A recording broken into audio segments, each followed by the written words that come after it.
Maya had always carried a quiet fire inside her. She wasn't loud about her dreams, but they were big, bigger than the small apartment she lived in, bigger than the routine life everyone around her accepted. She wanted to build something of her own, a company that could change lives. One evening, sitting across from her boyfriend Alex at a cafe, she finally gathered the courage to say it out loud. "I want to start my own business," she said softly. Alex stared at her for a moment, then laughed. Not a playful laugh, a dismissive one. "You?" he said. "Do you know how many people fail trying that? Be realistic, Maya." Her smile froze. He went on, explaining how risky it was, how she wasn't cut out for it, how people like him succeeded because they chose stability.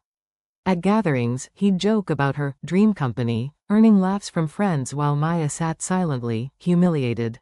But when she was alone, the laughter echoed in her mind, not as discouragement, but as a challenge. That night, Maya opened her laptop. She didn't know everything. She didn't have money or connections. But she had determination. She began researching, learning, planning. Every hour she worked felt like reclaiming a piece of herself that had been mocked. Alex noticed the late nights and grew annoyed. "You're obsessed," he said. "This won't go anywhere."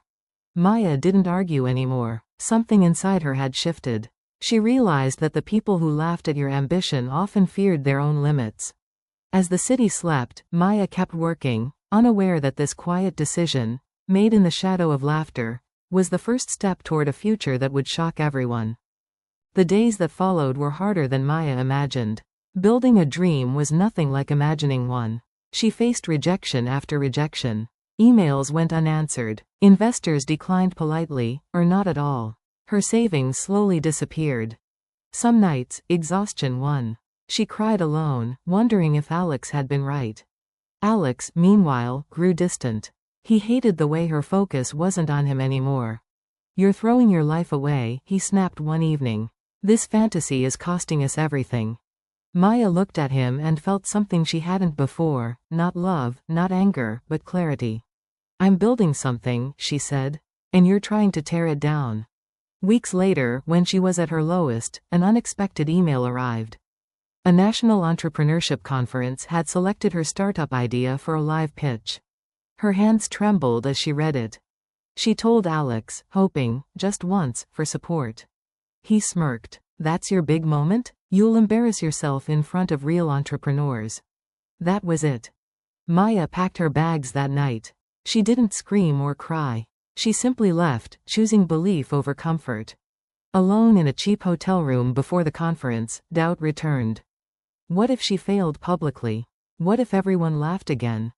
She looked at her reflection and whispered, "Even if I fail, I tried." Backstage at the conference, bright lights shining through the curtains, Maya took a deep breath.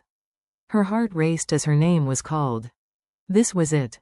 Not just a pitch, but a turning point. Maya stepped onto the stage, the spotlight blinding for a moment. Hundreds of eyes were on her. She felt the familiar fear, but she didn't run. She spoke.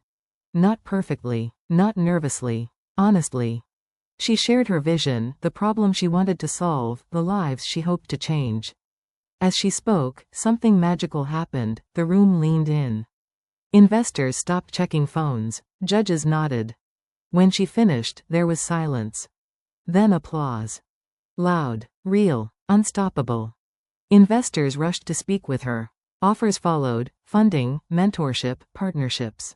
Maya's hands shook, this time from disbelief. Then came the biggest shock. A senior executive stood up, Alex's boss. He praised Maya's innovation and offered her a strategic partnership worth millions, on the spot. The room buzzed. In the back of the hall, Alex stood frozen. The woman he laughed at was now being celebrated by the very world he admired. Within weeks, Maya's life transformed. Headlines praised her courage. Her startup launched successfully. She moved into an office with her name on the door. Alex reached out with apologies. Maya replied kindly, but briefly. She didn't need closure from him anymore. Standing alone in her office one evening, Maya smiled. She remembered the laughter, the doubt, the loneliness. And she realized something powerful. Ambition doesn't need applause to survive. It just needs courage. She had shocked everyone. But most importantly, she had proven to herself that belief is louder than laughter.